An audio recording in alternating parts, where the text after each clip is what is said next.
Assalamualaikum warahmatullahi wabarakatuh. Salam guru penggerak. Perkenalkan, saya Parto MPDGR dari SMP Negeri 2 Babelan, Kabupaten Bekasi, Provinsi Jawa Barat. Saya adalah calon guru penggerak angkatan 9 tahun 2023 bersama fasilitator Provinsi Jawa Barat Bapak Radiman dan pengajar praktek kelompok B1 Ibu Gina Parang.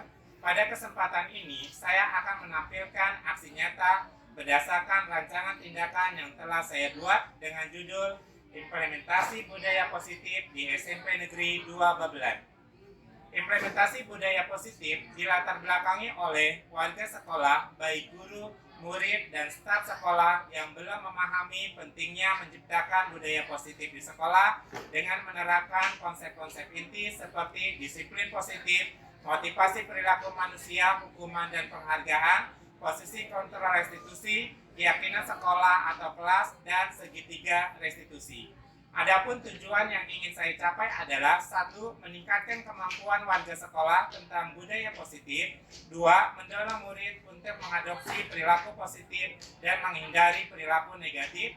3. Terbentuknya motivasi secara intrinsik melalui keyakinan sekolah atau kelas. Dan yang terakhir adalah membangun tanggung jawab murid atas tindakan mereka. Selamat menyaksikan.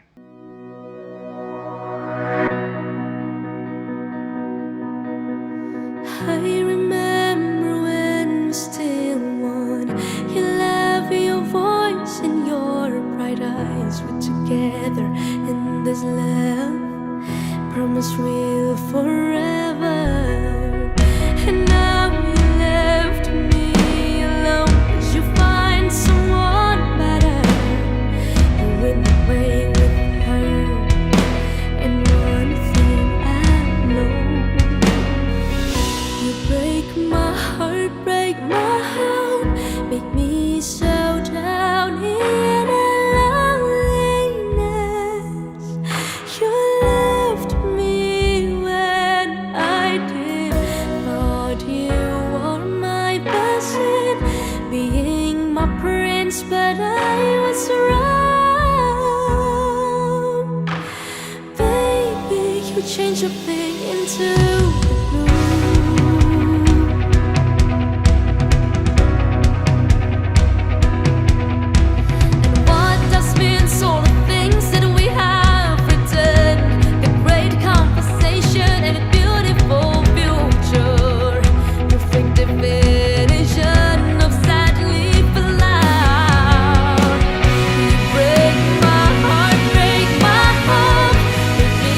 so down in a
saya Neneng Hati Suswati, Kepala Sekolah SMP Negeri 2 Babelan. Budaya positif di sekolah kami sudah membudaya, terutama bisa terlihat di pagi hari sudah ada penyambutan siswa dengan 5S-nya. Dan juga pembiasaan 5S sudah diberlakukan di sini melalui kegiatan praktisi baik, yaitu melalui praktik baik sesama guru, dari guru ke guru untuk mempraktekkan apa yang mereka dapat dan diberikan kepada teman-temannya. Insya Allah SMP Negeri 2 Babelan akan maju ke depan. Wabillahi taufiq. Assalamualaikum warahmatullahi wabarakatuh. Assalamualaikum warahmatullahi wabarakatuh. Kepada yang terhormat Ibu Kepala Sekolah SMP Negeri 2 Babelan, Ibu Neneng Hati Suswati SPD MMMSI, yang terhormat Bapak Ibu PKS, juga Dewan Guru. Alhamdulillah, puji syukur kita panjatkan kepada Allah Subhanahu wa Ta'ala, pada siang hari ini masih diberikan nikmat berupa iman dan kesehatan, sehingga dengan nikmat tersebut kita dapat melaksanakan kegiatan. Insya Allah pertemuan ini adalah pertemuan yang kedua, yaitu diseminasi budaya positif sekolah. Salawat serta salam semoga tetap dicurahkan kepada junjungan kita Muhammad SAW, kepada keluarganya, para sahabatnya, dan mudah-mudahan sampai kepada kita selanjutnya. Baik Bapak Ibu hadirin sekalian, saya sebagai MC. Adapun acara pada siang hari ini yang pertama adalah pembukaan. Mari kita buka, kita sama-sama dengan membaca basmalah. Bismillahirrahmanirrahim. Kemudian acara yang kedua menyanyikan lagu Indonesia Raya. Kami persilakan kepada untuk semuanya berdiri.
Silakan duduk. Acara selanjutnya yaitu yang ketiga, sambutan, akan disampaikan oleh yang terhormat Ibu Kepala Sekolah SMP Negeri 2 Babelan, Ibu Neneng Hati Suswati SPD MMMSI. Dipersilakan. Bismillahirrahmanirrahim. Assalamualaikum warahmatullahi wabarakatuh. Yang terhormat Bapak Ibu Wakil Kepala Sekolah dan yang terhormat Bapak Ibu calon guru penggerak serta Bapak Ibu yang sangat-sangat saya hormati, terima kasih sudah masih semangat untuk mengikuti kegiatan belajar kita hari ini. Mudah-mudahan kegiatan ini tidak membosankan ya Bapak Ibu, karena seorang guru itu adalah seorang yang melakukan pembelajaran sepanjang hayat. Nggak mungkin Bapak Ibu stop untuk belajar. Kenapa? Karena perubahan terus terjadi. Apalagi sekarang anak-anak sudah pada pintar-pintar bermain dengan HP, bisa nyari ilmu apapun dari sana. Jangan sampai kehadiran kita tidak terpakai lagi dan tidak ada manfaatnya di dalam kelas. Karena kita tidak memperkaya ilmu kita. Jadi harapan saya adalah terus semangat untuk menggali ilmu pengetahuan supaya kita menjadi orang-orang yang menjadi idolanya siswa. Walaupun sudah ada pergeseran, tetap mereka menghargai kita sebagai orang tua yang mampu memfasilitator. Katanya kita bukan ngajarin nyodorin ilmu, bukan fasilitator Bu. Mereka bisa nyari ilmu sendiri, kita nyarinya, kita mengarahkannya supaya tidak terjadi kesalahan. Kali ini materinya masih disiplin positif. Mudah-mudahan materi hari ini memberikan semangat perubahan-perubahan apa yang sudah terjadi. Ini juga suatu upaya dari MC ini tadi. Mau bilang bismillah, jadi alhamdulillah Bapak Ibu yang sibuk sendiri jadi sadar itu salah. Itu alhamdulillah Bu, berarti Bapak MC kita ini punya ide untuk memusatkan perhatian. Coba kalau tadi benar, kan nggak pada ini ya Pak, nggak salah, apa mau cuek aja, tapi karena salah jadi pada enggak gitu, akhirnya memperhatikan. Itu adalah suatu trik yang dilakukan oleh Pak Yoyo. Terima kasih Pak Yoyo sudah memfokuskan kegiatan pada hari ini. Mudah-mudahan Bapak dan Ibu tidak lelah ya hari ini, karena saya tidak bisa memberikan apa-apa, tapi Allah punya janji bagi siapa saja yang terus menambah ilmunya, insya Allah akan menjadi orang-orang yang bermanfaat bagi lingkungannya. Saya akhiri, mudah-mudahan tidak terlalu lama dan tidak ada gangguan di listrik supaya cepat selesai. Oke, wabillahi taufiq wal hidayah. Assalamualaikum warahmatullahi wabarakatuh. Terima kasih para bunda yang sudah memberikan sambutannya.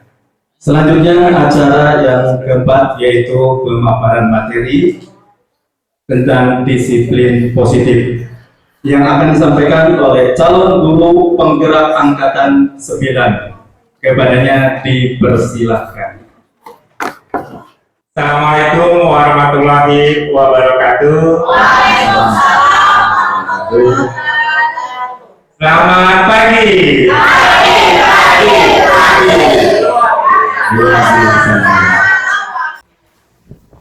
Ya, terima kasih. Untuk mungkin perkenalkan, saya Parto. Sudah kenal? Ya, saya kebetulan adalah calon guru penggerak angkatan 9 tahun 2023. Sebetulnya saya adalah CGP dari angkatan 8, parkir dulu, kemudian baru dipanggil untuk angkatan 9.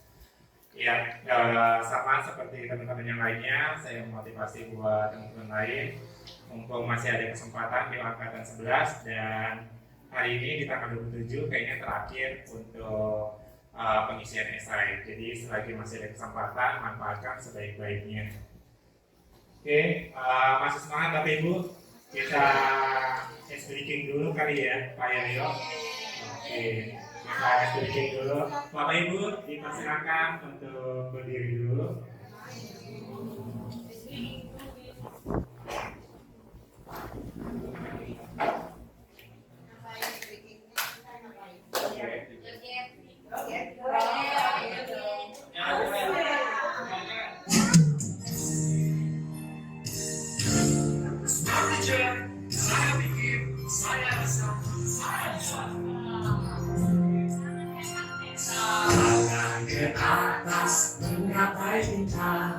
Tangan ke samping, punya teman.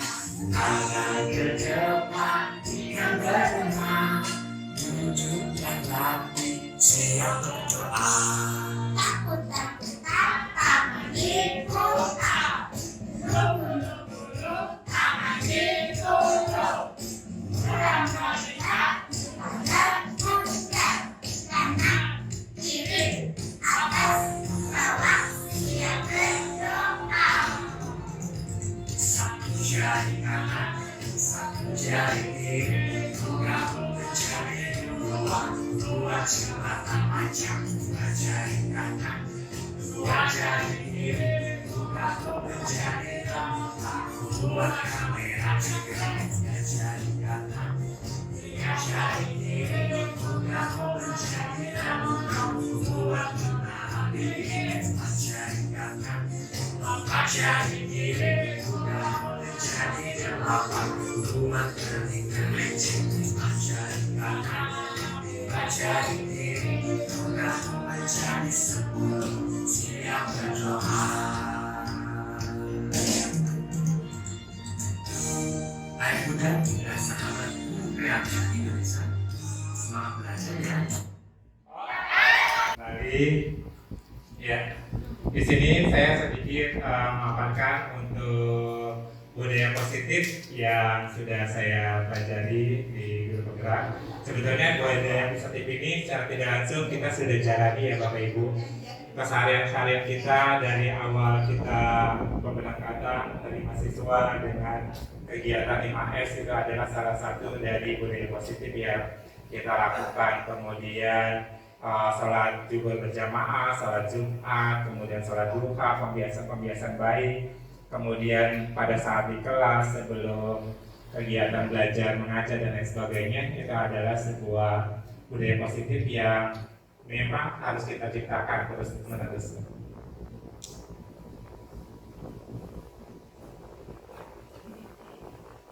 Ya, di sini ada 8 konsep inti dari budaya positif. Yang pertama adalah perubahan dari paradigma baru. Kemudian yang kedua adalah disiplin positif. Ketiga, nilai-nilai dari kebajikan secara universalnya yang biasa kita ketahui secara bersama.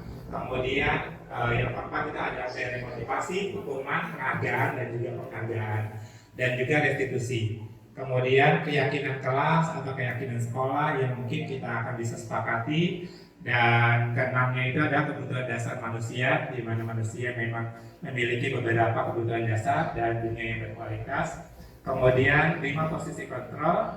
Kemudian yang terakhir adalah segitiga restitusi. Nanti kita akan kenalkan apa itu segitiga restitusi. Ya, di sini perubahan paradigma baru. Pada prinsipnya setelah kita mengalami COVID-19 itu kita terjadi sebuah perubahan paradigma baru, kemudian dilanjutkan dengan perubahan kurikulum dari kurikulum 2013 ke kurikulum Merdeka. Nah, salah satu mungkin ciri khas dari perubahan paradigma baru adalah di mana ada pembelajaran berdiferensiasi, kemudian pembelajaran yang berpihak pada murid, Merdeka Belajar dan profil pelajar Pancasila, di mana profil pelajar Pancasila sudah kita pahami bahwa ada 5 profil dimensi yang mungkin 6 profil pelajar Pancasila dimensinya yang mesti kita tanamkan buat anak-anak. Apa aja itu? Yang pertama, bertanggung pada penguasa. Kedua, berkebinekaan global. 3, mandiri. 5, kreatif. 6, oke. Ya, tepuk tangan sekali lagi buat Bapak Ibu. Ya, oke, itu adalah perubahan paradigma baru kita. Kemudian perubahan paradigma secara stimulus respon kepada pendekatan teori kontrol. Ya, di sini Stephen R. Covey mengatakan bahwa kalau kita ingin membuat sebuah kemajuan perlahan, sedikit-sedikit, ubah sikap atau perilaku kita. Tapi kalau kita ingin memperbaiki cara-cara utama kita, maka kita perlu mengubah kerangka acuan dari kita. Nah, di sini bagaimana kita melihat dunia, bagaimana kita berpikir tentang manusia, ubahlah paradigma Bapak Ibu. Nah, di sini skema pemahaman dan penjelasan aspek-aspek tertentu tentang realitas. Di sini bisa lihat bahwa ada stimulus respon dan teori kontrol. Di situ ada perbedaan. Contoh misalnya pertama, realitas kebutuhan kita sama.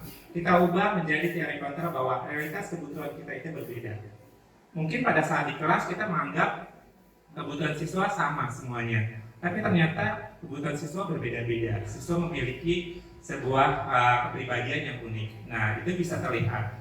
Kemudian semua orang melihat hal yang sama. Nah, Bapak Ibu berubah. Setiap orang memiliki gambaran yang berbeda. dan seterusnya. Kemudian mencoba mengubah orang agar berpandangan sama dengan kita. Terkadang kita ingin orang ini harus sama nih pikirannya dengan kita. Nah, kita coba ubah bahwa kita berusaha memahami pandangan orang lain memahami pandangan orang lain tentang dunia. Karena apa? Bisa aja pemikiran saya, pemikiran Pak Somad, Bu Eri itu berbeda. Nah, jadi jangan samakan orang lain berpandangan sama dengan saya, seperti itu. Kemudian berikutnya, perilaku buruk dilihat sebagai suatu kesalahan yang selama ini kita jalankan, mungkin salah satunya seperti itu. Nah, ubah kembali bahwa semua perilaku memiliki tujuan. Seburuk apapun itu yang dilakukan, pasti ada tujuan tertentu. Nah, jadi pahami bahwa yang mereka lakukan adalah sebuah tindakan pasti punya tujuan alasan. Nah, kemudian saya bisa mengontrol, orang lain bisa mengontrol saya. Ubah menjadi hanya Anda yang bisa mengontrol diri Anda. Ya, jadi jangan sampai orang lain bisa mengontrol Anda, tapi hanya diri Anda yang bisa mengontrol diri sendiri. Ya. Kemudian saya bisa mengontrol orang lain, diubah Anda tidak bisa mengontrol orang lain.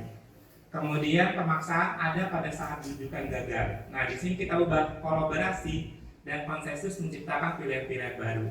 Kemudian model berpikir menang atau kalah, kita coba ubah berpikir menang dan menang. Seperti itu.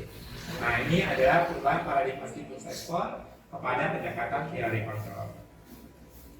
Kemudian disiplin positif. Nah, Bapak Ibu, pada saat mendengar kata disiplin, apa yang terbayang di benak Bapak Ibu? Ya, kira-kira Bu Hajidian bagaimana?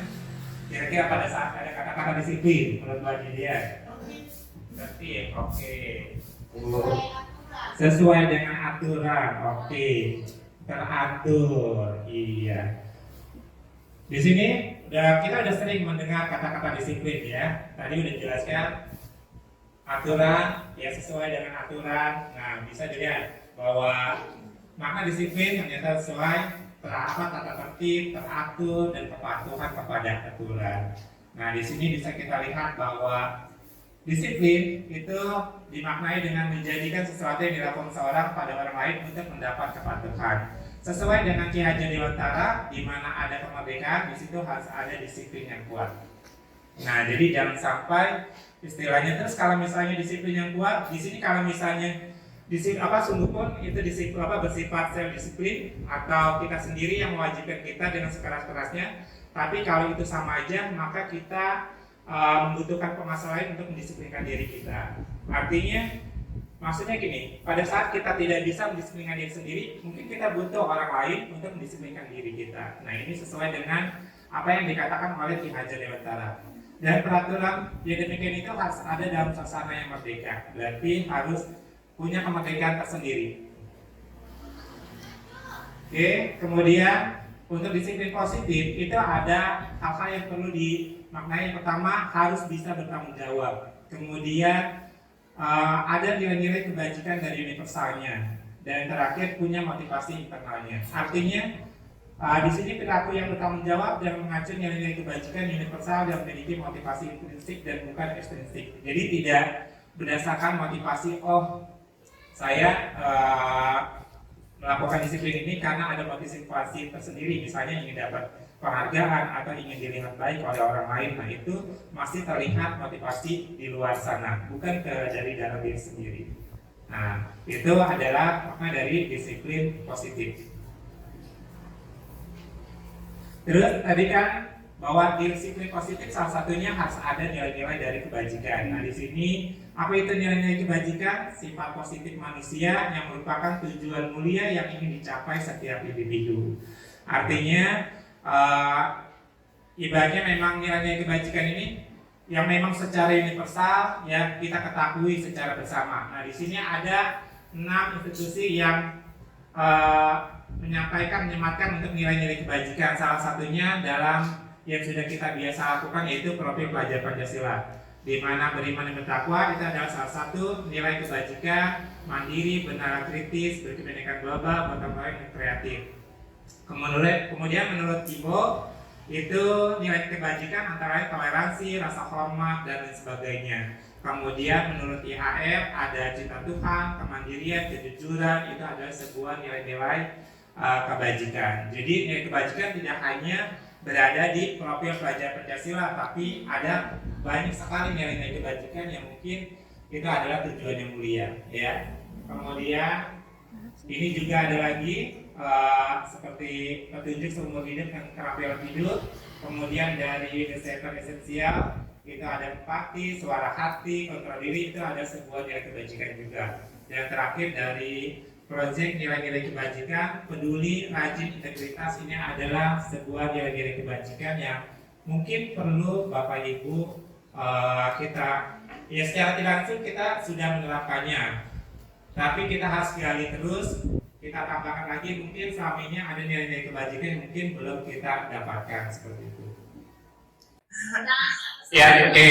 Kita lanjut ke materi berikutnya, yaitu 3 motivasi perilaku manusia. Ya, ada 3 motivasi perilaku manusia yang mendasari.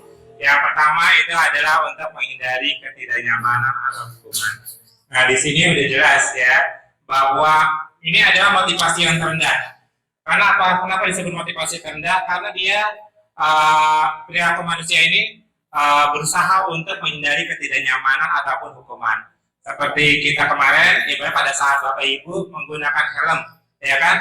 Pada saat jauh pasti motivasinya untuk menghindari polisi, menghindari tilang, ya kan? Padahal kalau kita motivasinya untuk menjaga keselamatan, mau jaraknya jauh atau dekat, maka kita akan menggunakan helm. Nah, itu mungkin salah satunya. Kemudian yang kedua, motivasi yang berikutnya adalah mendapatkan imbalan atau penghargaan. Ya, Bapak Ibu udah jelas banget di sini bahwa motivasi yang kedua itu banyak yang mempengaruhi perilaku manusia. Banyak sekali di luar sana, ibaratnya dia melakukan sesuatu itu memang berdasarkan mengharapkan imbalan ataupun penghargaan. Pada saat misalnya saya rajin sekali nih gitu, ya mungkin dia ada motivasi tersendiri ingin diberikan sebuah penghargaan. Jadi itu masih belum dalam diri dia sendiri. Tapi kalau misalnya memang sudah masuk ke dalam diri dia sendiri, dia mau tanpa dilihat oleh kepala sekolah, pimpinan, ataupun orang lain, maka dia akan melakukannya. Tanpa ibaratnya datang pagi-pagi harus lapor diri nih, gitu. Nah itu berarti motivasinya udah berbeda ya. Bu Yeti kayaknya sering nemuin deh, yang datang pagi-pagi udah langsung laporan. Nah itu motivasinya berbeda. Tapi berarti dia ingin mengharapkan penghargaan dari orang lain. Nah, usahakan kita hindari untuk motivasi yang kedua. Nah, untuk motivasi yang berikutnya, ini yang ingin kita lakukan, yaitu kita mendapatkan apa yang kita inginkan, menghargai diri sendiri dengan nilai-nilai yang sudah kita percayai. Artinya apa? Bahwa perilaku kita yang kita lakukan pada saat kita pengembangan diri, ingin ikut webinar, yang motivasinya untuk mengembangkan diri. Bukan ingin mendapatkan sertifikat atau buat nanti ke depannya. Kalau itu sih sebuah bonus. Artinya apa? Pada saat Bapak Ibu melakukan ikut webinar, ikut pelatihan, termasuk ikut guru penggerak, itu adalah sebuah motivasi buat pengembangan diri Bapak Ibu. Artinya apa? Ingin meningkatkan kualitas seperti itu. Jadi jangan istilahnya berharap bahwa saya ikut guru penggerak nanti akan jadi kepala sekolah. Itu berarti motivasi yang kedua ingin mendapatkan sebuah imbalan. Nah, tapi kalau untuk mengembangkan peningkatan kompetensi diri, maka kita masuk ke motivasi yang ketiga. Oke, kemudian yang berikutnya, nah di sini pertanyaan reflektif. Di sini Bapak Ibu bisa dilihat, kita sambil baca ya, bahwa di sini Sakti kurang suka matematika, kemudian dia pada saat pelajaran dia diam diri dan menggambar di bukunya. Nah, di sini gurunya menanyakan pertanyaan kepada Sakti dan Sakti menjadi gugup. Di sini posisinya Sakti menjatuhkan tasnya di kursi. Nah, tiba-tiba dia gagap, kemudian seluruh satu kelas ini menjadi riweuh, ya, menjadi ramai karena ulahnya Sakti. Kemudian gurunya memanggil dia ke depan. Nah, posisi gurunya memanggil dia ke depan, kemudian ditunjuk, diberikan sebuah pertanyaan yang mungkin akhirnya Sakti tidak bisa menjawab pertanyaan tersebut. Dan anak-anak semakin menertawakan. Nah, di sini posisinya gurunya tidak melalai atau tidak mendiamkan teman-temannya untuk menertawakan. Justru mempermalukan Sakti di depan kelas. Nah, menurut Bapak Ibu, ya, berdasarkan pertanyaan ini, apakah Bapak Ibu setuju dengan tindakan guru ini terhadap Sakti? Tidak. Kenapa Bapak Ibu? Oke, karena mempermalukan siswa sakti di depan kelas. Kemudian ada lagi, oke, bisa menimbulkan dendam. Jangan sampai pulang langsung ini ya Bu ya, bahaya. Iya, masih untung mau tadi pesin Bu. Kalau yang lain ya jangan sampai ya, karena di luar sana kita sudah lihat ya. Nah itulah, karena kita harus bisa memandang bahwa siswa kita itu berbeda ya, jangan balik. Betul sekali. Jadi kita harus memandang bahwa mungkin aja siswa kita ini tidak aktif atau tidak pintar matematika, bisa pintar yang lain. Ternyata saat ini kan juga misalnya pintar sepak bola atau ekskul yang lain, itu juga sebuah kecerdasan ya. Jadi tidak harus matematika terus. Betul. Saya mengajar sakti. Oh iya, itu berarti dia tidak teknik Pak. Oke. Nah di sini tadi udah terlihat bahwa apa yang dilakukan terjadi hukuman oleh sakti. Nah hukuman ini termasuk dalam kategori identitas gagal Bapak Ibu. Kenapa identitas gagal? Ya, karena apa? Dampaknya anak-anak merasa menjadi marah, merasa bersalah, rendah diri, dan mengasihkan diri. Ya, ini adalah dari hukuman. Karena hukuman apa? Tidak terencana, tiba-tiba, spontanitas. Kemudian bersifat satu arah. Kenapa bersifat satu arah? Karena hanya dilakukan oleh guru, tidak ada kesepakatan oleh siswa ataupun murid. Ya. Kemudian berupa fisik ataupun psikis. Kayak misalnya lari keliling 5 kali putaran, ya kan? Nah itu berupa hukuman yang berupa fisik. Ya. Kalau yang tadi sakti lebih kepada psikisnya, ya kan? Psikologinya mungkin kena seperti itu. Bedakan pada saat misalnya Bapak Ibu anak-anak disuruh lari pada saat misalnya terlambat, dihukum lari 5 putaran. Berbeda dengan pada saat misalnya dia kegiatan olahraga lari 5 putaran. Ya memang pada saat kegiatan jam olahraga berbeda, ya kan? Kalau misalnya pada saat kegiatan olahraga udah kamu lari 5 putaran, ya memang posisi untuk olahraga. Tapi pada saat dia terlambat terus disuruh mengelilingi lapangan bola, ya kan, 5 putaran, berarti itu ke fisiknya dia. Iya betul, hukuman. Kemudian yang terakhir, murid anak akan tersakiti baik psikisnya ataupun fisiknya. Oke, berikutnya identitas sukses ada 2. Yang pertama bisa menggunakan disiplin konsekuensi. Kemudian yang kedua nanti itu yang namanya disiplin restitusi. Untuk disiplin konsekuensi itu sudah terencana, ada kesepakatan.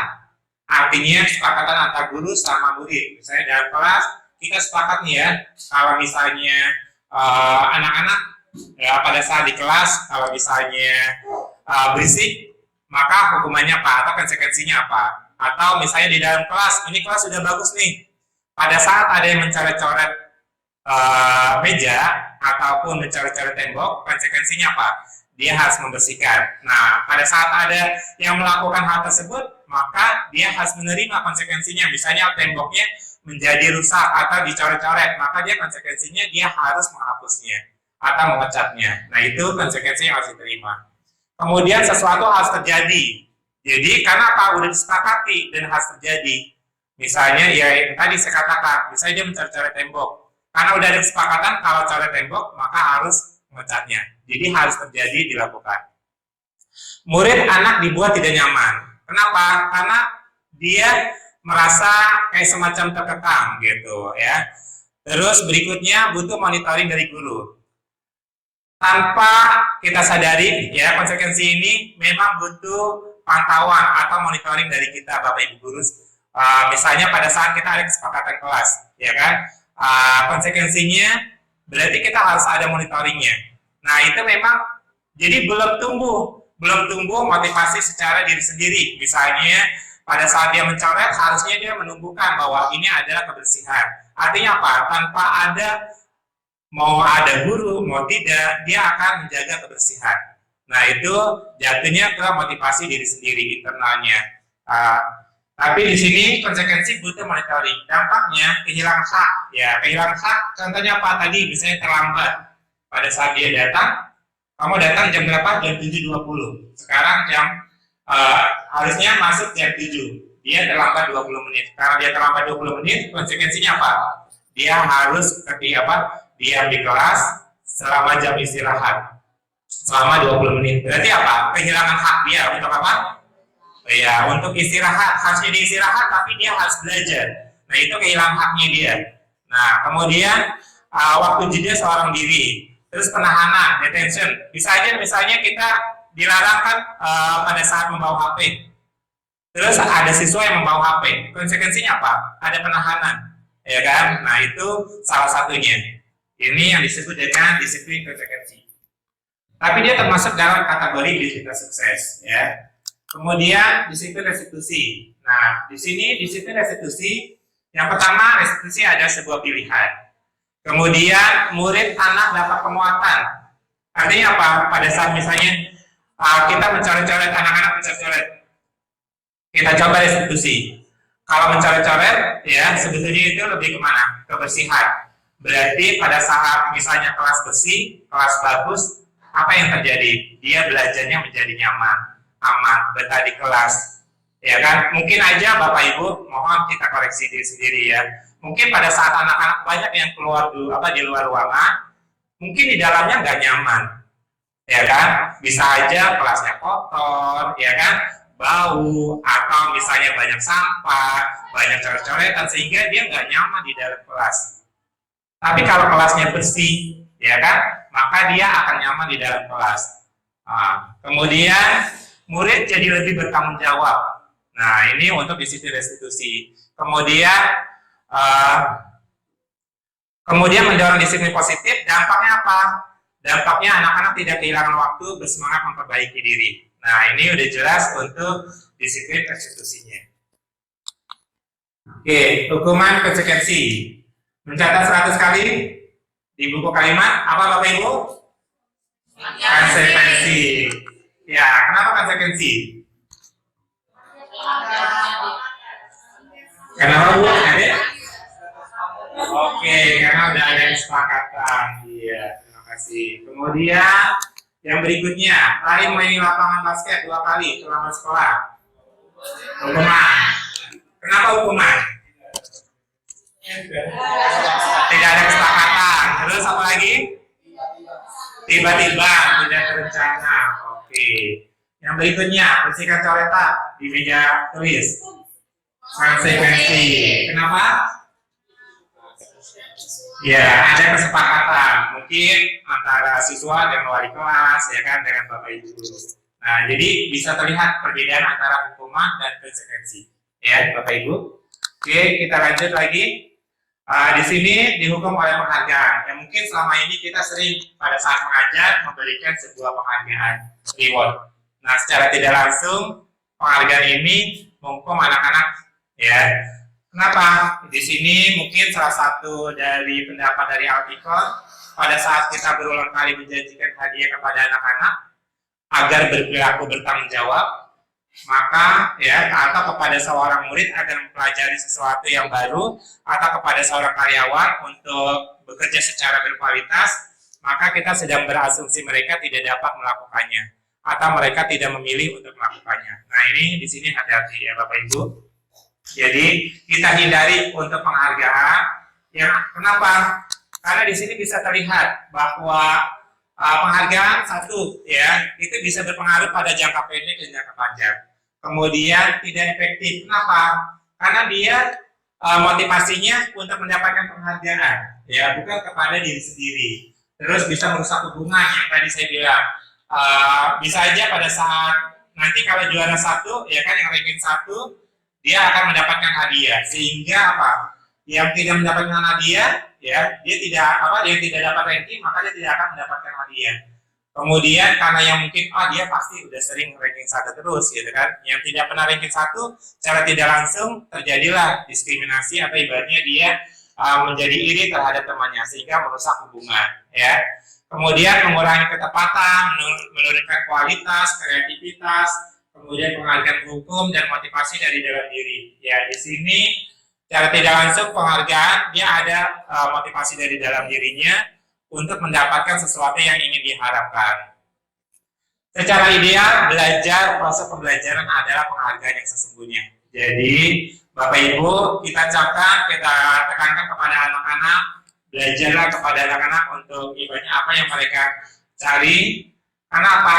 Dengan dia belajar dengan sendiri nanti dia akan mendapatkan apa yang dia inginkan. Jadi bukan berharap saya ingin ranking 1, saya ingin ibaratnya dihargai oleh teman-teman, ya kan? Atau dia ingin mendapatkan penghormatan ataupun penghargaan dari wali kelas ataupun guru seperti itu.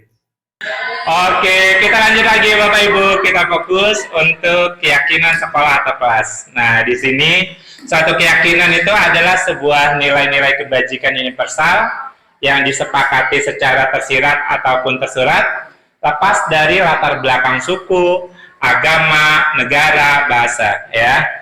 Nah, di sini kita bisa lihat bahwa pembentukan keyakinan itu bisa satu bersifat lebih abstrak.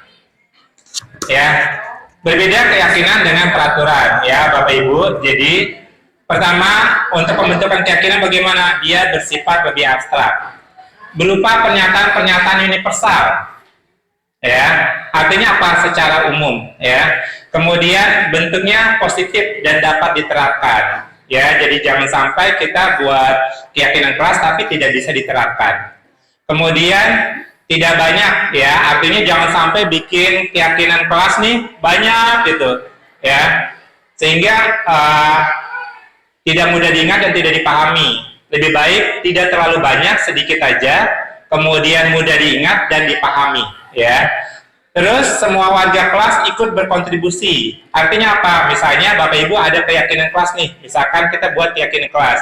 Berarti untuk wali kelas dan siswa, berarti semua siswa warga kelas harus tahu keyakinan kelasnya.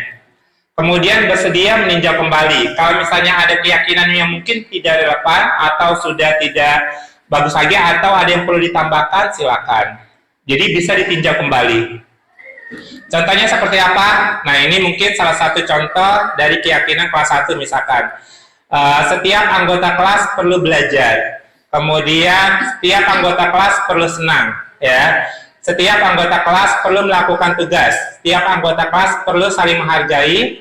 Setiap anggota kelas perlu merasa aman. Nah, ini salah satu keyakinan kelas mungkin untuk tingkatan paling rendah, yang SD. Ya, karena apa? Ya mungkin dia baru bisa menalar bahwa oh, saya harus perlu belajar. Artinya apa? Dia ada keyakinan sendiri, ya. Kemudian yang berikutnya untuk yang kelas 5 misalnya selalu bersikap positif, senantiasa menjadi diri terbaik, percaya dan menghormati orang lain, serta barang miliknya. Kadang pulpen selalu hilang. Nah, itu berarti apa? Iya, berarti tidak menghargai barang milik orang lain. Ya, artinya apa? Pada saat mau minjam, Bu Jidian pinjam. Nah, kalau misalnya minjam berarti ya harus dikembalikan. Jangan minjam tapi nggak dikembalikan. Betul, kecuali minta. Bu Ade minta handphonenya? Jangan. Oke, ya. Terus komitmen setiap tugas. Senantiasa membantu, ini contoh keyakinan untuk siswa kelas 5. Nah, ini untuk siswa kelas 7. Tapi terserah Bapak Ibu, bebas ya. Pokoknya pada saat Bapak Ibu membuat sebuah keyakinan, satu, jangan terlalu banyak, mudah dipahami, ya kan? Kayak misalnya datang tidak terlambat, ya kan? Berarti harus disiplin. Kemudian mengerjakan tugas tepat waktu. Buat aja dalam satu kelas. Artinya apa? Pada saat anak-anak melanggar, sudah ada keyakinan kelas, nanti tinggal ditanyakan kembali keyakinan apa yang sudah dilanggar, ya kan? Artinya apa? Mereka akan mengkoreksi, mengintrospeksi diri sendiri, seperti itu. Oke, berikutnya, ya, di sini ada contoh kebutuhan dasar. Nah, Bapak Ibu kita lihat di sini. Ibu Ambar, guru wali kelas 2A di SD Pelita Hati, bingung menghadapi ulah salah satu murid di kelasnya, Doni. Ya, beberapa anak di kelas 2A telah datang padanya dan mengeluhkan Doni sering kali meminta bekal makan siang mereka dengan paksa. Jika Anda menghadapi situasi seperti itu, ya kan, apa yang akan Anda lakukan? Menurut Anda, kira-kira apa alasan Doni melakukan hal itu? Nah, siapa yang mau berpendapat? Mungkin Bunda? Kira-kira apa Bunda? Ya, di sini apa yang akan Bunda lakukan kalau misalnya ada anak yang sering banget nih minta bekal temannya secara paksa? apa ya? Ini cari perhatian doang deh. Oke, cari Cari perhatian. perhatian bukan apa? Cari perhatian. Oke, cari perhatian. Ada lagi? Diajak ngobrol duninya, kenapa dia melakukan itu? Oke, diajak ngobrol doninya kenapa melakukan itu. Ya. Nah, di sini akan berbeda-beda kebutuhan yang akan dilakukan oleh Doni tergantung dari jawabannya Doni. Ya. Kalau misalnya pada saat ditanya tadi Bu Haji Dian, tanyakan Doni kenapa melakukan tersebut? Kalau dia jawabannya saya lapar Bu, berarti kebutuhan apa yang belum dipenuhi? Iya, bertahan hidup. Ya. Tapi kalau misalnya dia saya iseng aja Bu, kira-kira apa? Iya. Oke. Apa? Atau dia bisa aja karena saya pengen apa ibaratnya teman saya biar takut Bu gitu. Ya, berarti apa? Penguasaan. Ya, berarti ada kebutuhan-kebutuhan dasar. Jadi pada saat siswa kita melakukan sebuah masalah, Bapak Ibu jangan langsung dicap dulu ya. Kita konfirmasi dulu apa sih alasannya. Sehingga nanti kita bisa melihat kebutuhan dasar apa yang belum terpenuhi. Nah, di sini ada 5 kebutuhan dasar manusia yang mungkin kita sepakati. Yang pertama, kebutuhan bertahan hidup. Kebutuhan bertahan hidup salah satunya mungkin makan, ya kan? Kita butuh rumah, sandang, pangan. Nah, itu kebutuhan untuk bertahan hidup. Bahkan itu secara psikologinya kan. Kemudian cara biologisnya juga kayak misalnya ya untuk kebutuhan memiliki keturunan juga sama, ya kan? Kemudian berikutnya kebutuhan dasar yang berikutnya yaitu kasih sayang dan rasa diterima. Ya, mungkin ini secara psikologinya juga banyak kebutuhan dasar yang mungkin dia pengen ada kasih sayang, mungkin pada saat di rumah dia tidak ada perhatian, ya kan? Sehingga di sekolah dia mencari perhatian, berarti kan dia membutuhkan rasa kasih sayang, ya kan? Kemudian rasa diterima, kemudian penguasaan yang tadi Bunda sudah katakan, ya kan? Penguasaan pada saat dia, mungkin aja pada saat dia mengambil, anak itu merasa takut dan dia merasa ditakuti oleh teman-temannya, maka dia merasa kebutuhan dasar dia, penguasaan dia dapatkan seperti itu, ya kan? Kemudian kebebasan, ya kan? Misalnya bisa aja si Doni ini bawa bekal, udah ada nih bawa bekal dari rumah, tapi dia malah bawa bekal ngambil temennya. Nah, berarti kan dia pengen punya kebebasan, ya kan? Dia pengen istilahnya bekalnya nggak itu aja yang dari rumah. Jadi Bapak Ibu yang punya anak, yang mungkin salah satunya berikan variasi kebebasan untuk anak-anak mau apa nih bekalnya atau apa. Jadi jangan paksakan harus makan ibaratnya sesuai yang apa yang kita masak, ya. Kadang anak jadi kayak semacam dia nggak punya kebebasan sendiri, ya kan? Terus yang terakhir yaitu kesenangan, ya. Nah, ini adalah 5 kebutuhan dasar manusia yang mungkin harus terpenuhi. Jadi pada saat ada siswa kita yang ibaratnya melakukan kesalahan, kita tanyakan dulu. Sama seperti yang kemarin saya tanyakan yang di kelasnya kelas 87 siapa? 87? Bu Rosini, ya kan? Nah, pada saat hari Senin saya ke belakang tembok, ya kan? Itu ada tulisan anak-anak berkreasi, padahal masih gedung baru. Nah, saya tanyakan, kenapa kamu nulis ini? Bapak iseng aja. Berarti kan dia apa? Ada rasa kesenangan yang ingin dia dapatkan, ya kan? Cuma posisinya ya banyak cara menyalurkan kebutuhannya ini tidak pas. Nah, kita harus lakukan bagaimana caranya biar kebutuhan dasarnya dia terpenuhi. Terus yang berikutnya, untuk dunia berkualitas itu ada sebuah tempat khusus dalam pikiran Bapak Ibu, ya, di mana Anda menyimpan gambaran presentasi dari semua yang Anda inginkan, bisa berisi orang, hal-hal apa saja yang terbaik dalam hidup Anda, membuat Anda merasa bahagia dan terpenuhi kebutuhan dasar Anda. Jadi secara tidak langsung, kalau kebutuhan dasar kita nggak harus uang banyak, ya kan, nggak harus semuanya ya banyak, harus kaya dan lain sebagainya. Kalau kebutuhan dasar yang tadi terpenuhi, secara tidak langsung dunia kita itu berkualitas, ya kan? Misalnya dari kebutuhan bertahan hidup, kemudian kesenangan kita, kemudian penguasaan kita, kebebasan kita dapatkan secara keseluruhan, secara tidak langsung itu menjadikan dunia kita lebih berkualitas, ya. Oke, kemudian berikutnya restitusi. Nah, restitusi ini adalah sebuah proses penciptaan. Soalnya kan dari tadi Bapak Ibu mungkin apa sih restitusi? Nah, restitusi ini adalah menciptakan kondisi murid untuk memperbaiki kesalahan mereka, kemudian mereka bisa kembali pada kelompoknya mereka, ya, dengan karakter yang lebih kuat. Artinya apa? Jangan kita lemahkan. Dia harus bisa kembali ke kelompoknya dan merupakan proses kolaborasi, ya, yang mengajarkan murid untuk mencari solusi atas masalah mereka. Nah, di sini kita juga membantu murid buat apa? Buat berpikir tentang orang seperti apa yang mereka inginkan. Jadi dia pengen jadi apa sebetulnya. Kemudian bagaimana mereka harus memperlakukan orang lain. Nah, ini yang disebut dengan restitusi. Ada 5 posisi kontrol yang Bapak Ibu mungkin selama ini secara tidak langsung, ya. Yang pertama ada yang disebut dengan sebagai penghukum. Ya, mungkin secara tidak langsung kita sering banget nih. Ya, saya sebelum tahu untuk kegiatan dalam guru penggerak, jadi kayak semacam terpukul, ya kan?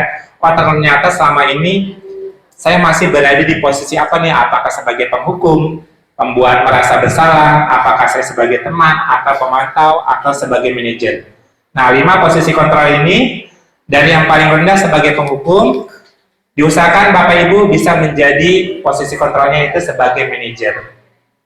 Nah, Bapak Ibu bisa lihat, kita sambil tonton ya Bapak Ibu, untuk 5 posisi kontrolnya.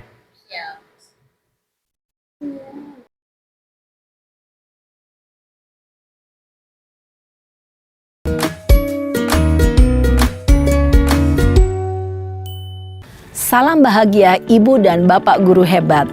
Dalam penerapan disiplin positif restitusi, salah satu program yang dikembangkan adalah 5 posisi kontrol.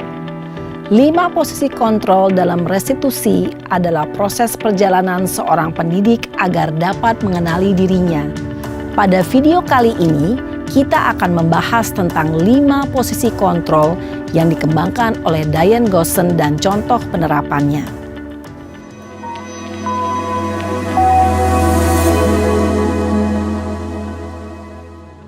5 posisi kontrol itu adalah 1. Posisi penghukum. 2. Posisi pembuat merasa bersalah. 3. Posisi teman. 4. Posisi pemantau atau monitor. Dan 5. Posisi manajer.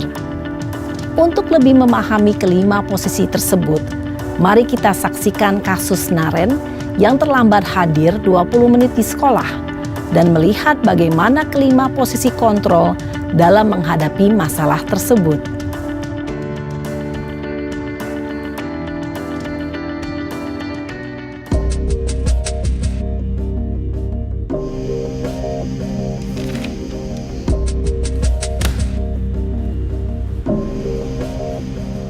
Naren! Sini kamu! Selamat pagi, Bu. Selalu terlambat. Kamu deh, pasti terlambat. Maaf, Bu. Saya... Apa? Apa coba? Alasan kamu apa lagi? Kapan sih kamu tidak terlambat? Malas sekali ya kamu jadi anak. Saya... Dasar pemalas. Gak kapok-kapok sih kamu. Sudah berapa kali terlambat? Sana. Kamu keliling lapangan basket 2 kali. Kenapa saya harus keliling lapangan basket, Bu? Kenapa? Kamu mau lawan ibu? Berani-beraninya jawab. Sudah terlambat, masih berani jawab pula. Sekarang, keliling lapangan basket 5 kali sekalian. Biar kapok. Cepat. Pergi sana ke lapangan basket. Posisi penghukum biasanya berbicara dengan nada tinggi, menghardik, menunjuk-nunjuk, menyakiti, dan menyindir. Hukuman bisa berupa fisik maupun psikis. Ibu dan bapak guru hebat. Dampak yang terjadi pada murid ketika guru berada pada posisi penghukum adalah murid cenderung akan memberontak, bahkan menyimpan dendam.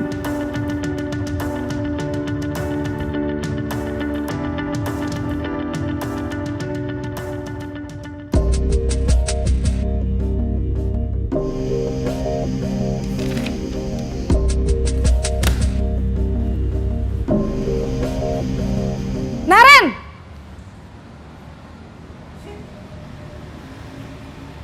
Selamat pagi, Bu. Naren. Kamu kenapa terlambat lagi, Nak? Ya Tuhan, Naren. Kamu senang ya bikin ibu susah ya? Kalau kamu terlambat lagi, nanti ibu yang ditegur bapak kepala sekolah, Nak. Disangka ibu tidak bisa membina kamu. Duh, gimana ini? Maaf, Bu. Duh Gusti Naren. Kamu suka ya kalau ibu ditegur bapak kepala sekolah? Terus, sekarang ibu harus tulis apa ini di buku absen? Ini kamu sudah sering terlambat loh. Ibu harus apa coba? Maaf, Bu. Maaf sekali. Ya sudah, lain kali jangan bikin ibu susah lagi ya, Nak ya. Ibu tidak akan kuat lagi kalau kamu begini terus. Bisa jantungan kalau ibu ditegur bapak kepala sekolah. Sana cepat ke kelas. Maaf ya, Bu. Maaf sekali. Posisi pembuat rasa bersalah berbicara dengan nada tenang, cenderung lembut. Namun kata-kata yang diutarakan membuat murid merasa menjadi orang yang gagal. Memandang buruk dirinya sendiri, merasa tidak berharga, dan tidak sanggup membahagiakan orang lain. Ketika guru mengambil posisi pembuat rasa bersalah, murid akan menganggap dirinya yang bersalah dan ia akan menyimpan emosi negatif tersebut di dalam dirinya.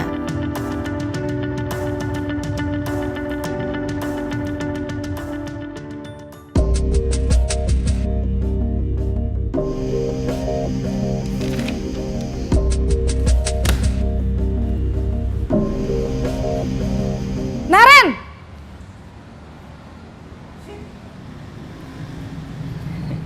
Selamat pagi, Bu.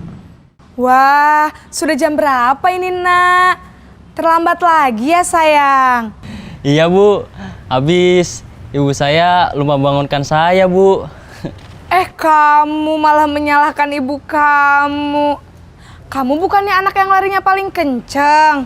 Kok terlambat sih? Iya, Bu. Saya memang terlambat bangun tadi. Jadi, biarpun saya lari kencang, tetap gak kekejar, Bu.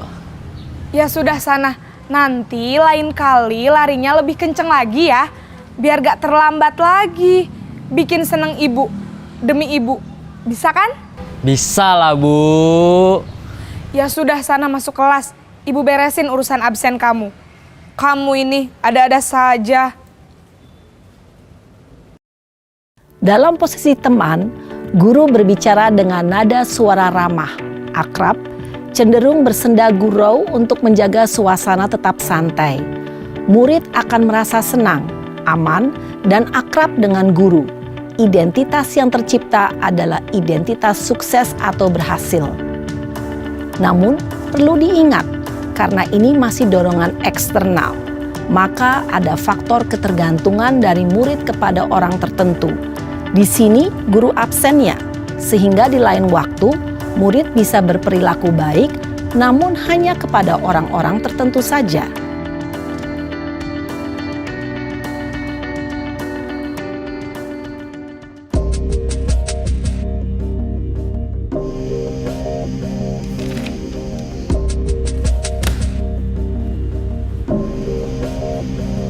Naren!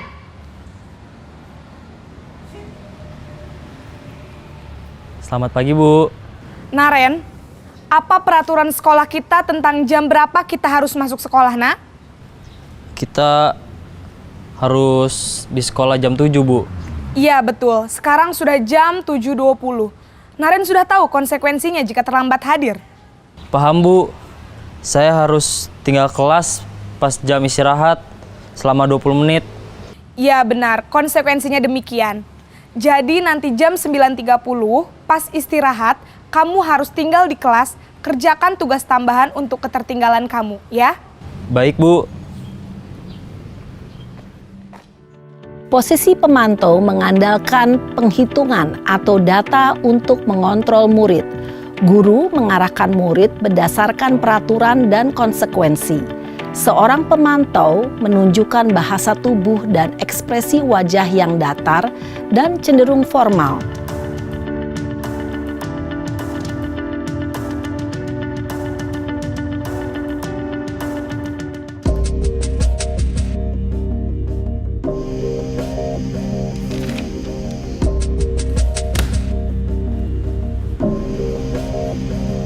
Naren!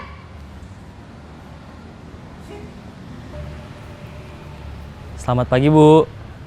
Selamat pagi, Naren. Maaf, Bu. Saya terlambat. Iya, sekolah masuknya jam 7, sekarang sudah jam 7.20. Jadi sekarang bagaimana ini, Naren? Maaf, Bu. Saya lupa setel alarm saya semalam. Baiklah, menurut kamu, keyakinan sekolah yang mana yang perlu kamu tingkatkan? Menghargai diri sendiri dan orang lain mungkin ya, Bu. Setuju. Jadi, apakah Naren meyakini prinsip saling menghormati tersebut? Iya, Bu. Saya meyakininya. Apakah Naren bersedia memperbaiki masalah keterlambatan ini? Bersedia, Bu. Bagaimana kamu akan perbaiki masalah keterlambatan ini? Saya akan coba untuk tidak lupa menyetel alarm saya, Bu. Baik, kalau Naren lupa menyetel alarm di rumah, ada orang yang kira-kira bisa bantu mengingatkan tidak? Ada, Bu. Kakak saya, Kak Ema. Ada lagi selain Kak Ema? Selain Kak Ema, ada ibu saya. Baik, jadi yang mengingatkan Naren adalah Kak Ema dan ibu kamu ya? Kira-kira akan mulai setel alarm kapan nih, Naren? Setelah pulang sekolah, akan segera saya lakukan. Baik, jadi Naren akan setel alarm untuk bangun besok pagi dan akan diingatkan oleh kakak dan ibunda Naren ya. Ada lagi yang mungkin perlu dilakukan, Naren? Agar tidak terlambat bangun lagi. Tidak ada, Bu. Baik, Naren. Terima kasih untuk kerjasama kamu. Sekarang kamu perlu kembali ke kelas untuk belajar. Baik, Bu. Terima kasih. Posisi manajer adalah posisi kontrol yang disarankan untuk membimbing murid memiliki sikap disiplin yang positif, yaitu murid yang mandiri, bertanggung jawab, dan dapat memecahkan masalah. Tujuan dari posisi ini adalah agar murid dapat berefleksi atas tindakannya. Guru akan dengan tulus memberikan pertanyaan-pertanyaan bermakna, sehingga membuat murid dapat belajar dari kesalahannya dan mencari sebuah solusi untuk menyelesaikannya. Ibu dan Bapak guru hebat, setelah mengamati adegan kelima posisi kontrol tadi, kira-kira posisi mana yang paling ideal? Posisi mana yang dapat menunjang motivasi intrinsik murid? Ya, tentu posisi manajer. Posisi ini memang posisi ideal yang ingin dituju setiap pendidik. Pada posisi inilah, guru dapat menerapkan disiplin positif yang berpihak pada murid, yang memerdekakan murid. Perjalanan seorang pendidik tentunya tidak mudah untuk sampai pada posisi seorang manajer. Namun, tujuan kita pasti, yaitu menciptakan murid-murid yang mandiri, merdeka, dan bertanggung jawab. Semoga penggambaran 5 posisi kontrol yang telah diperlihatkan ini dapat menjadi ajang refleksi bagi kita semua, agar dapat terus mengasah dan menerapkan disiplin positif yang memerdekakan murid. Mari terus berlatih dan bersemangat. Selamat menerapkan. Salam dan bahagia, Ibu dan Bapak guru hebat.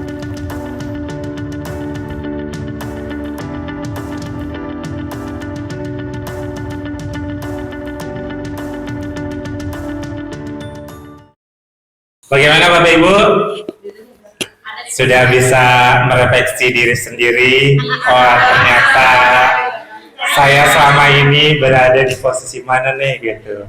Apakah sebagai penghukum, pembuat rasa bersalah, teman, pemantau, atau kita sudah berada di posisi manajer. Itu. Ya, di sini terlihat ya Bapak Ibu, artinya apa? Kita udah bisa lah, ya banyak mudah-mudahan dengan 5 posisi kontrol yang tadi sudah ditayangkan, bisa mengarah kita, mudah-mudahan bisa berada di posisi manajer, itu aja. Jadi jangan sampai, saya kan bukan kepala sekolah, saya bukan seorang manajer, salah. Ya, posisi manajer Bapak Ibu bisa dapatkan. Ya minimal kita menjadi ya banyak buat pemimpin pembelajaran. Ya itu aja. Bukan berarti kita ingin menjadi posisi control manager, saya harus jadi kepala sekolah, tidak. Ya Bapak Ibu bisa lakukan dari sekarang. Oke, yang berikutnya. Oke, udah terlihat kan tadi? Siapa yang mengatakan, saya kecewa sekali dengan kamu? Sebagai apa? Membuat merasa bersalah. Pembuat merasa bersalah. Oke. Berikutnya, ibu kejar kamu karena ibu guru sayang kamu. Butuh apa? Kebutuhan dasar apa? Cinta dan kasih sayang. Kita lihat. Oke. Berikutnya, aku hebat kan? Bisa bikin ibu guru kejar aku. Kebutuhan dasar apa? Apa Bu? Kesenangan. Ada lagi yang lain? Oke, kita lihat. Penguasaan. Ya. Oke. Yang berikutnya, aku bosan belajar mewarnai terus di dalam kelas. Kebutuhan dasar apa yang belum terpenuhi?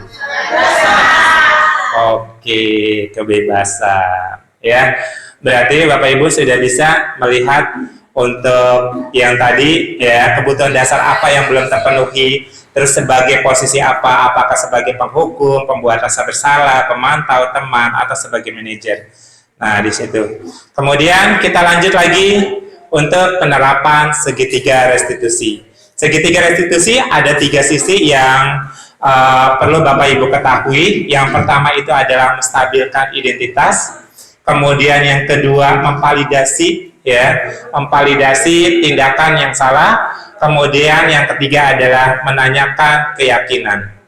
Nah, di sini Bapak Ibu bisa dilihat posisi segitiga restitusinya, ya, dari yang awal yaitu menstabilkan identitas. Setiap orang pasti pernah melakukan kesalahan. Kemudian, ya kamu bukan satu-satunya yang pernah melakukan ini, ya. Nah, ini yang sering ditanyakan pada saat menstabilkan identitas. Yang kedua, memvalidasi tindakan yang salah. Kamu tentu punya alasan mengapa melakukan itu. Atau adakah cara yang lebih efektif untuk mendapatkan apa yang kamu butuhkan? Kemudian, untuk menanyakan keyakinan, bisa keyakinan kelas apa yang kita sepakati, terus kamu ingin menjadi orang seperti apa. Nah, kita akan bahas satu persatu. Yang pertama, untuk menstabilkan identitas. Ya mungkin ini ada kasus sedang menstabilkan identitas mungkin dari muridnya. Tujuannya untuk apa kalau untuk menstabilkan identitas? Mengubah identitas anak dari orang yang gagal menjadi yang gagal karena melakukan kesalahan menjadi orang yang sukses. Jadi pada saat di posisi ini menstabilkan identitas, jangan sampai Bapak Ibu salahkan anak secara keseluruhan, ya. Kenapa?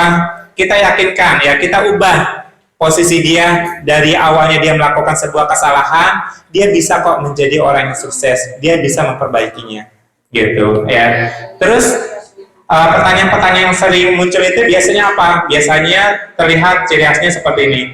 Tidak ada manusia yang sempurna. Mungkin pada saat di awal kita melakukan konfirmasi kesalahan. Atau bisa juga Bapak Ibu tidak tertarik mencari siapa yang salah. Kadang kan pada saat anak berantem, kita suka ibaratnya mencari siapa nih yang salah, ya kan? Tapi kita coba dulu, ya. Bapak Ibu ingin mencari solusi dari permasalahan ini. Nah, ini mungkin anak sehingga lebih terbuka. Ini untuk menstabilkan identitas. Kemudian setelah menstabilkan identitas, maka yang berikutnya kita bisa validasi tindakan yang salah. Nah, di sini semua tindakan, ya, ingat Bapak Ibu yang tadi saya sudah sampaikan, semua tindakan manusia, baik atau buruk, pasti punya tujuan tertentu, pasti punya alasan. Mau seburuk apapun, ya kan, misalnya dia mencuri, pasti dia punya alasan, ya kan, mungkin dia ada yang belum terpenuhi, ya kan, kebutuhan dasarnya, seperti itu, ya. Jadi di sini, ya, kita sebagai guru harus mengubah pandangan dari teori stimulus respon ke cara berpikir proaktif, ya, yang mengenali tujuan dari setiap tindakan, ya. Jadi Bapak Ibu untuk validasi tindakan yang salahnya. Nah, biasanya yang sering ditanyakan, kamu pasti punya alasan mengapa melakukan hal itu, ya kan? Artinya kita anak ini punya, ya, punya alasan tertentu kenapa dia melakukan tersebut, ya kan? Kayak misalnya kenapa kamu berpacaran, pasti punya alasan. Ya kan? Kayak misalnya, oh saya pengen ini merasakan rasa-rasanya saling mendukung satu dengan yang lainnya, ya kan? Bisa aja hal tersebut terjadi, ya kan? Terus, kamu patut bangga pada dirimu sendiri karena kamu telah melindungi sesuatu yang penting buatmu. Mungkin aja pada saat dia misalnya berantem nih, ya kan? Bisa aja dia berantem itu karena apa? Melindungi sesuatu yang dia lindungi, ya kan? Misalnya, dia merasa ibaratnya ada barangnya yang mau diambil, ya kan? Akhirnya terjadilah cekcok, ya kan? Padahal dia mempertahankan sesuatu yang ada di miliknya. Mungkin itu salah satunya. Jadi kita harus tanyakan dulu alasannya dia, ya. Jadi jangan sampai kita mencap dulu, ya. Kita harus validasi tindakan yang salah ini kenapa? Kenapa alasannya? Kebutuhan dasar apa yang belum terpenuhi dari 5 kebutuhan tadi? Apakah dia kelaparan, ya kan? Apakah dia ingin mencari perhatian, ya kan? Apakah hanya dia ingin saya pengen berpuasa, ya kan? Atau dia pengen hanya cuma sekedar senang-senang, ya kan? Nah, itu harus dicari kebutuhan dasar apa yang belum dipenuhi. Nah, setelah alasannya udah dapat, ya kan? Alasannya udah dapat, berarti oh jelas berarti kebutuhan dasar yang belum terpenuhi ini. Berarti apa yang harus kita lakukan? Meyakini, ya, menanyakan keyakinan apa.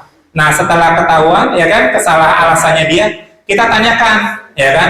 Kita tanyakan alasannya kenapa.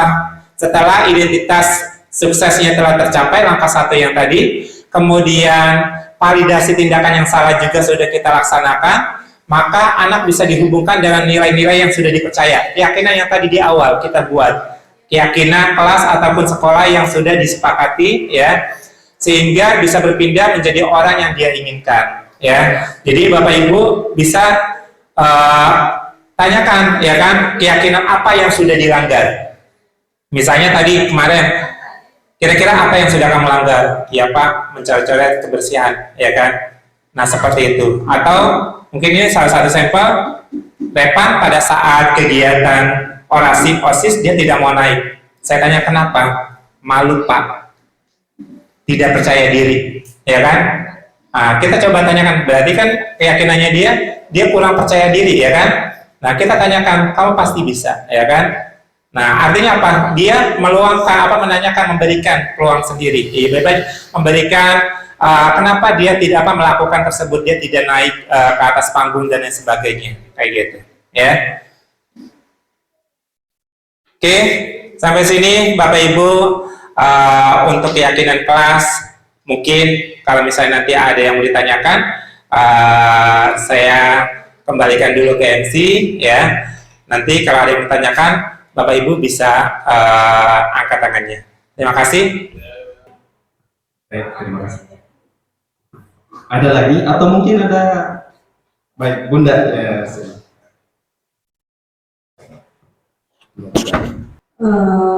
langkah-langkah apa yang harus dilakukan oleh Bu Adik, menemukan dirinya dia harus seperti apa. Walaupun kan katanya Merdeka kita harus menemukan sendiri, tapi minimal ada langkah-langkah yang harus dilakukan oleh guru supaya bisa menemukan dirinya atau mengarahkan dirinya masuk ke kelompok manajer.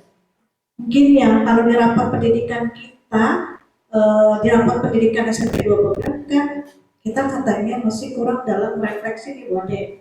Mungkin kalau kita pelajari, mohon maaf nih, saya minta bantuan dari CGP, mungkin kita harus membedah rapat pendidikan kita. Di situ terlihat guru-guru kita kualitasnya sudah bagus, keinginan belajarnya besar di situ ya terbaca. Cuma terakhir itu ada kata-kata guru-guru kita belum bisa merefleksikan apa yang dilakukan.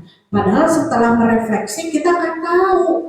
Itu tadi kata Bapak, kita berusaha sampai ke sini, sementara kita belum dapat cara-cara merefleksikannya seperti apa. Itu aja sih yang saya sedang memikirkan. Ini mungkin berhubungan dengan rapat pendidikan kita yang dibilang kita pendidiknya itu belum nilai-nilai refleksinya masih rendah. Mungkin saya minta solusi bagaimana atau langkah apa yang akan kita lakukan bersama-sama, bukan bentuk ini ya Pak, langkah bareng harus begini-begini enggak, tapi langkah seperti apa sih yang harusnya dilakukan supaya kita menemukan, oh ini saya loh, saya harus begini, harus begini. Mungkin itu ya, mungkin bapak ibu jadi memang belajar untuk itu, menemukan dirinya sampai semana. Kalau kita kan tapi insya Allah Pak, insya Allah dari teman-teman kita kayak Bu Ade, Bu Desti akan menyusul dari CGP. Nanti itu bagian dari harapan saya, mudah-mudahan ilmu hari ini memotivasi kita semua untuk menjadi lebih baik lagi. Jadi Pak, ya terima kasih. Ya, terima kasih. Ya, terima kasih Bunda untuk pertanyaannya. Ya, tadi sudah Bu Ade tanyakan juga bahwa kita seharusnya berada di posisi mana ya Bunda ya. Nah, dilihat kita dari 5 posisi, itu kan yang dari pertama penghukum, kemudian pembuat rasa bersalah, kemudian teman, pemantau, dan manajer.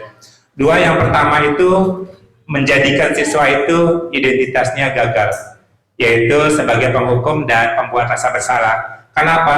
Dengan kita menjadi sebagai penghukum, kemudian pembuat rasa bersalah secara tidak langsung siswa menjadi minder, kemudian apa sih istilahnya, dendam secara ibadah, mungkin dia diam, tapi ternyata dia ada dendam tersendiri. Itu identitas yang terbentuk ada identitas gagal. Kemudian kita berusaha untuk menjadi sebagai teman, kemudian pemantau, dan yang terakhir adalah sebagai manajer. Nah, dari 3 posisi dari teman, kemudian pemantau dan manajer, ini sudah menjadikan siswa ini sebagai identitas yang sukses.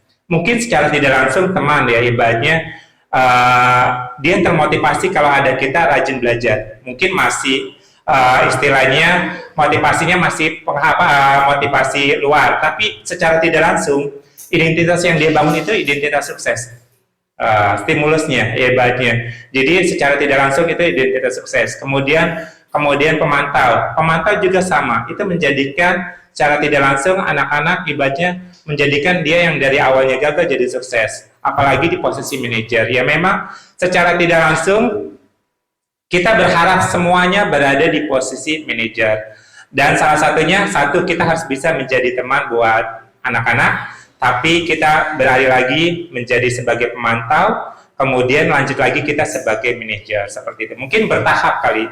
1 menghindari untuk sebagai penghukum, kita coba hilangkan, karena mungkin selama ini kita masih menjadikan diri ini secara tidak langsung, ya walaupun sedikit ya Bapak Ibu, hebatnya, udah kamu maju, ibaratnya pada saat dia main bercanda gitu, tidak memperhatikan pelajaran kita hukum suruh ngerjain ke depan. Secara tidak langsung mungkin tidak terasa ya Bapak Ibu, kita mengajar, ternyata kita sebagai penghukum. Nah, kemudian pembuat rasa bersalah apalagi, sering banget ibaratnya mungkin pada saat anak melakukan kesalahan, ya Bu ya, betul sekali. Nah itu secara tidak langsung, aduh, ini anak membuat rasa bersalah, itu aja. Nah, usahakan jadi teman, pemantau, dan kita terakhir mudah-mudahan berada di posisi sebagai manajer. Kemudian, ya langkah-langkahnya untuk yang tadi kita coba berusaha untuk merefleksi diri kita sendiri, apa yang sudah kita lakukan. Mungkin pada saat kita penanganan, kadang penanganan sebuah masalah juga tidak hanya Bapak Ibu guru ya, kadang BK juga mungkin kita harus bisa mengkoreksi, merefleksi diri sendiri Bu. Istilahnya, terkadang jangan sampai bagus pada saat kemarin saya sempat minta bantuan Bu sama BK, Bu Yeti, ayo kita ada ya introspeksi lah untuk koreksi, untuk bukan raja ya ibaratnya kita melihat apa sih penanganan ke siswa, pendisiplinan kelas gitu kan. Terus Bu Yeti, Pak jangan jadikan BK itu sebagai ibaratnya semacam kayak tempat sebagai penghakim ya Bu Yeti ya, atau sebagai penghukum gitu. Kita usahakan jadikan sebagai teman. kemudian usahakan ya untuk beralih menjadi sebagai pemantau, dan mungkin nanti terakhir pada saat ada sebuah masalah, BK ini ada sebagai tempat banyak memposisikan diri, bisa menjadi memposisikan diri sebagai manajer. Nah, di situ saya langsung terketuk, ya banyak cara tidak langsung, oh iya, bagus juga apa yang dikatakan Bu Yeti. Saya jadi belajar, Bun, ternyata salah saya memposisikan diri. Berarti ya memang kita pada saat mendisiplinkan siswa, ya mungkin kita harus banyak ambil untuk beberapa warga sekolah. Mungkin pada saat kita ingin mendisiplinkan kelas ini, kelas 82, berarti wali kelasnya ikut, biar tahu wali kelasnya apa sih keyakinan apa yang sudah dilanggar, peraturan ataupun keyakinan kelas yang sudah dilanggar apa saja, seperti itu.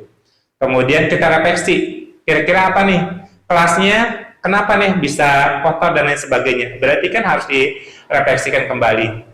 Kemudian yang tadi saya setuju, Bun, mungkin suatu waktu kita bisa istilahnya harus sering-sering Bapak Ibu walaupun cuma kita sebagai Bapak Ibu guru bukan sebagai kepala sekolah, Bapak Ibu bisa membuka rapor pendidikan.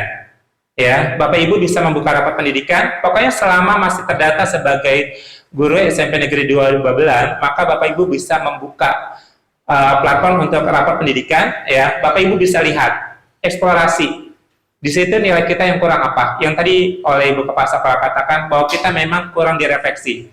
Berarti secara tidak langsung, oh ternyata selama ini kita kurang merefleksikan diri, baik itu dari proses pembelajaran, mungkin penanganan siswa dan lain sebagainya, ya Bun ya. Nah, itu harus kita benahi kembali. Sering-sering kita merefleksikan diri, mudah-mudahan dengan Bapak Ibu bisa membaca untuk rapor pendidikan dan itu bisa jadi sebagai bahan introspeksi kita. Itu aja. Cukup, Bun? Ya, terima kasih. Saya kembalikan lagi kepada MC, terus saya tekankan kembali Bapak Ibu, usahakan kita berada di posisi manajer, walaupun kita sebagai guru minimal sebagai pemimpin dalam pembelajaran. Kemudian kita lakukan sedini mungkin untuk membuat keyakinan kelas yang secara tidak langsung, mungkin dari yang kecil dulu. Kita dari keyakinan kelas, mudah-mudahan kita bisa lakukan untuk keyakinan sekolah, ya Bun ya. Secara keseluruhan untuk sekolah, kita buat keyakinan sekolah untuk SMP Negeri 2 Babelan.